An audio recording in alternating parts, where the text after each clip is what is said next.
We're going to predict the news? What, did you hire a psychic? No, they're too expensive. Frank, we're live.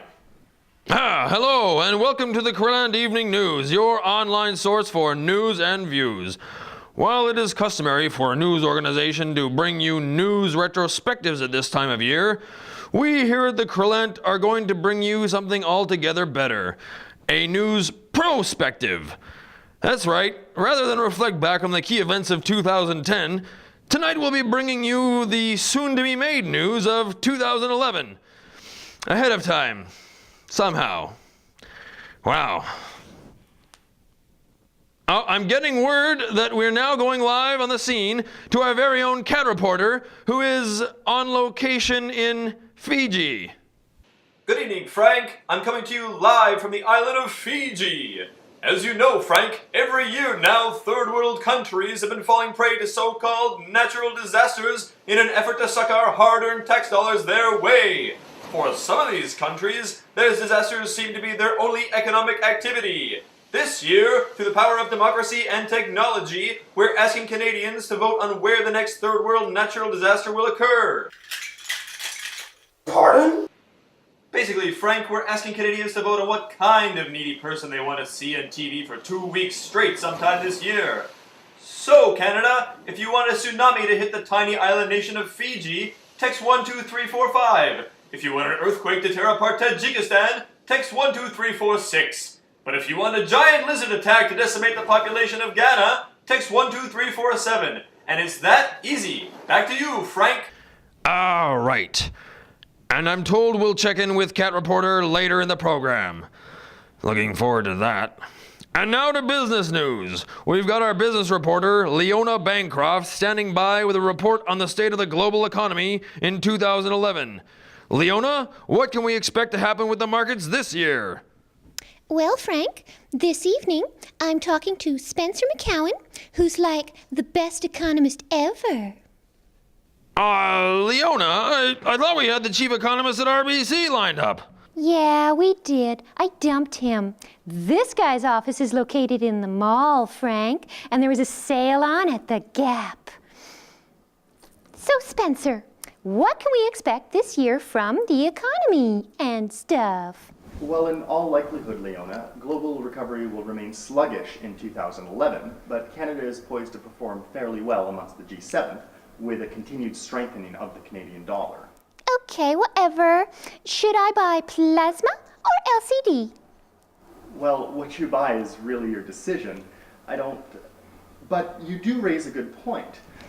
Canada's average household debt is amongst the highest in the Western world, and economists warn Canadians to watch their debt-to-income ratio. Now, I'm not saying don't spend, but you must realize that not all debt is bad. A healthy debt. Healthy debt. Is that like when you're shopping and you're burning all these calories? And so it's like if you buy more things and carry more bags around, then you'll be like more healthy. Well, no. Healthy debt is an example of diversified debt.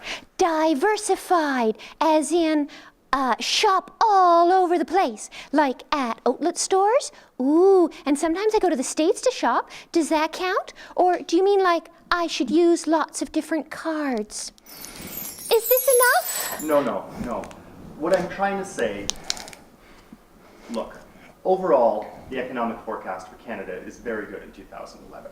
Our regulatory system has insulated us from the worst of the global recession and the debt crisis in Europe. Our exports to the United States will grow in the first quarter and will continue to lead the G7 in growth. So does this mean I'm finally going to get paid for this job? Unlikely. So there you go. Canada's economy is like awesome. Back to you, Frank. And I'm off to the mall. That was our business reporter, Leona Bancroft. So my producers are telling me that we have cat reporter standing by once again with another prospective news story of 2011. Cat reporter, what's going on in Fiji now? Actually, Frank, I'm now coming to you live on location from Panama. As you know, Frank, every year swarms of so-called refugees board their rusty hulks and invade Canada's pristine shorelines. But this year, Frank, through the power of democracy, we're asking Canadians to choose where the next boatload of freeloading queue jumpers will come from. So what will it be, Canadians? Text 345-677 if you want Panamanian drug-dealing warlords. Text 345-678 if you want terrorists from Papua New Guinea. Or text 345-679 if you want cultists from Tibet. Cultists from Tibet, Cat Reporter? Yes, Frank, those bald fanatics in their orange robes. So moving on, we've got our political trend spotter, the Big Bad Wolf, here with us in studio. Grandma, what big teeth you have? No? No? Okay. So, Big Bad Wolf, tell us, what will be big in politics in 2011? Well, Frank, 2010 and Tough on Crime went together like Stockwell Day and spray tanning. It seemed the government introduced a new crime bill every time Peter MacKay got a new girlfriend. And there was all that head-bashing business during the G20. Well, it was the icing on the cake for the Conservatives in December when Julian Fantino, Ontario's former big boy in blue, became the newest hottie on the hill. And that's one boy in blue that I wouldn't mind violating my civil rights. Well, with Julian now Minister of State for Seniors, the writing's on the wall. 2011 will be the year of Tough on Seniors. Tough on seniors. What exactly does that mean? Well, Frank, I was powdering my nose in the little wolf's room in Center Block the other day, when whose distinctive grunts do I hear coming from the next stall? None other than Johnny Baird talking about how the government is planning a big crackdown on illegal bingo halls. You can't be serious. Illegal bingo can't be that big of a problem. Oh, honey, no, but that's never stopped the government before. Don't you know they're a bunch of determined divas? Well, what else can we expect from this new tough on seniors policy? Well, because octogenarians are the largest growing segment of the population, and healthcare costs are ballooning like a blow-up doll at a bachelor party, the government has decided to raise the price of postage stamps to help pay the tab. What, will that work? Oh, honey, no. But why else do you think Harper is sending the military up north? Ice flows, Frankie. Traditional Inuit geriatricide will be all the rage this year. But Harper, if that doesn't work, and if you're listening, the Big Bad Wolf has a delicious solution to all your problems.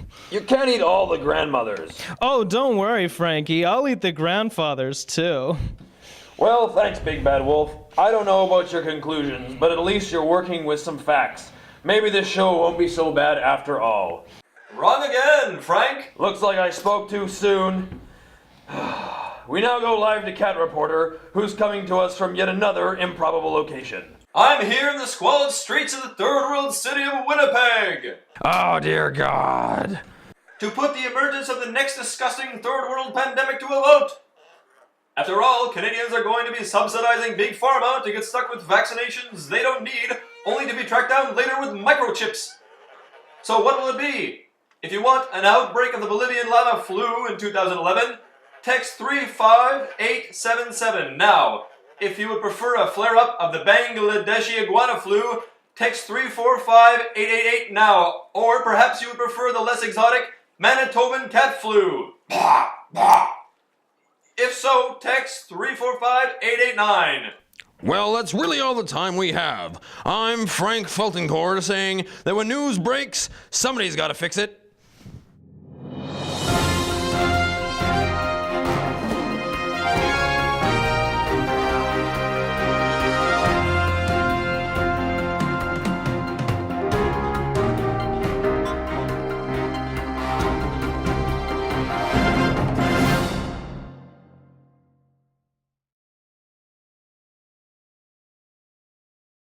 Oh, dear God.